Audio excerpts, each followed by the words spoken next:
You know, you sent over some really charged material this week. It's all focused on this latest, well, back and forth between India and Pakistan over Kashmir. Yeah, it's quite something. You can almost feel the tension just reading the reports, the official statements. Well, Exactly. So today, let's try and dig right into that, get past the surface headlines and really understand what's at the core of this latest exchange. It's such a long-running thing. absolutely. And the immediate spark, it seems, was a statement made earlier this week around April 17th, 2025, I believe. Right. It came from Pakistan's Army Chief, General Asim Munir. He was speaking to Pakistanis living abroad. Okay, and what did he say that caused such a stir? He used some very powerful imagery. Specifically, he called Kashmir Pakistan's jugular vein. Wow, jugular vein. Wow. That's not subtle, is it? Not at all. It implies something absolutely essential, critical for survival. So when he uses language like that, especially to the diaspora, what's the thinking there? What's the sort of underlying goal, do you think? Well, addressing Pakistanis overseas, it's likely aimed at, galvanizing their support, reinforcing a particular narrative about why Kashmir is so profoundly important to Pakistan. More than just strategy, then. Oh, definitely. That jugular vein metaphor, it suggests an almost existential link, and he didn't stop there. He explicitly tied it back to the two-nation theory. Ah, the two-nation theory. Okay. Yeah, it's fascinating how that idea, from the partition era, keeps resurfacing in this context. Just remind us quickly, the two-nation theory, that was the idea back in 47 that Hindus and Muslims were fundamentally distinct peoples needing separate nations. Precisely. Different religions, customs, traditions, ambitions, necessitating separate homelands. That was the argument.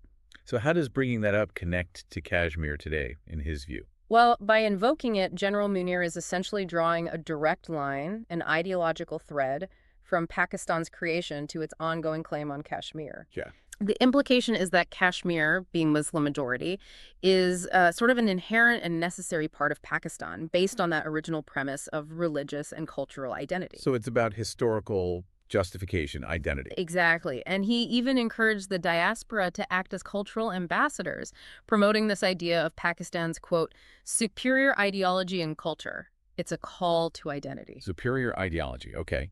Strong words. And predictably, India wasn't going to just let that sit, I imagine. Not a chance. The response from India's Ministry of External Affairs, the MEA, was very swift and just as forceful. When did that come? Pretty much the next day, Thursday, April 17th. The MEA spokesperson, Ranthir Jaswal, addressed it during a media briefing. It was sharp, you said. Very sharp, unequivocal. They clearly felt the need to push back hard and, leave no room for ambiguity. So what was the core of India's rebuttal? How did they counter the jugular vein comment? They basically dismissed it as, well, baseless rhetoric. Mr. Jaiswal questioned the logic. How can something foreign, something external, be a country's jugular vein? Right, sort of picking apart the metaphor itself. Exactly. Then they hammered home India's standing position. Jammu and Kashmir is an integral part of India, a union territory under Indian sovereignty. Full stop. And they mentioned the territory Pakistan controls. They did. They referred to Pakistan-occupied Kashmir, POK, as being under illegal occupation, that Pakistan's only connection to the region is that illegal hold. Was there a specific demand tied to that? Yes, there was. India explicitly demanded that Pakistan vacate POK. Vacated, okay. And there was this interesting sort of coded reference to 1947 implying that whatever basis Pakistan felt it had for being there, well, that lease, so to speak, expired a long time ago. Subtle but pointed. Very. The overall message was crystal clear. India sees Pakistan's claims as completely invalid and its own claim over all of Jammu and Kashmir as non-negotiable. This whole exchange, it just underscores how incredibly complex and deeply rooted this whole Kashmir issue is. Maybe we should step back for a second. For anyone listening who doesn't have the full history, can you give us the sort of nutshell version? How did we even get here? Sure. It really goes back to 1947 British withdrawal, partition. The princely states had to choose. India or Pakistan. And Kashmir was one of those princely states. Exactly. Ruled by Maharaja Hari Singh. He initially wanted independence, hesitated, but then tribal militias, supported by Pakistan, invaded the state. Forcing his hand. Pretty much. He turned to India for military help and, crucially, signed the instrument of accession, legally joining Kashmir to India. But Pakistan didn't accept that accession. No, they contested it, sent in their own forces, and that led to the First Indo-Pak War over Kashmir. And the result is the divided region we see today. Essentially, yes. India administers the Union Territory of Jammu and Kashmir. Pakistan controls what it calls Azad Kashmir, or POGE, plus Gilgit-Baltistan. But both claim the entire region. With the line of control, the Laki, as the de facto border. Right. A heavily militarized, tense de facto border. So when General Munir makes a statement like jugular vein, it's not just rhetoric for today. It taps into this long historical narrative within Pakistan. Absolutely. Especially within the military establishment. For them, Kashmir seems deeply woven into Pakistan's national identity, its strategic thinking. It's framed as the unfinished business of partition. And perhaps useful domestically, too. Very likely, particularly when Pakistan faces economic difficulties or political instability.